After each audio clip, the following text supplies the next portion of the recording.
আজ আমার মেসে আমার বোন আর আমার মা আমার সাথে দেখা করতে এসেছে। আমার বোন কালিম্পংয়ে থাকে, ও ছুটি পেয়েছে কিছু দিনের জন্য, তাই বাড়িতে ঘুরতে এসেছে। তাই এখানে যেহেতু আমি এখন বাড়ি যেতে পারিনি আমার কাজের জন্য, ওই জন্য ও এসছে মায়ের সাথে আমার সাথে দেখা করার জন্য। আর আমার জন্য ওখানকার খুব ভালো চা পাতা পাওয়া যায় সেটা নিয়ে এসেছে। আমি তাই একটু গন্ধ সঙ্গে দেখলাম, চা পাতাগুলো ভীষণ সুন্দর এখানে।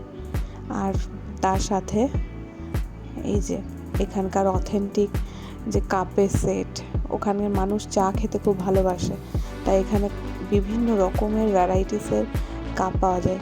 এর আগেও আরও 2-3 রকমের নিয়ে এসেছে, আর এইটা আমার বেশ ভালো লেগেছে, খুব সুন্দর দেখতে। যাই হোক, এটা নিয়ে আমি একটু ওর সাথে কথা বলছিলাম। আর তার সাথে আমার জন্য চকলেট, ফল, আরও নানা রকমের খাবার দাবার এইসব নিয়ে এসছে। যাই হোক, এটা খেতে খেতে আমি ওদের সাথে একটু গল্প করে নিই। টাটা সকলকে। আজকের ভিডিওটা এই পর্যন্তই। ভালো থেকো, সুস্থ থেকো। দেখা হবে নেক্সট ভিডিওতে।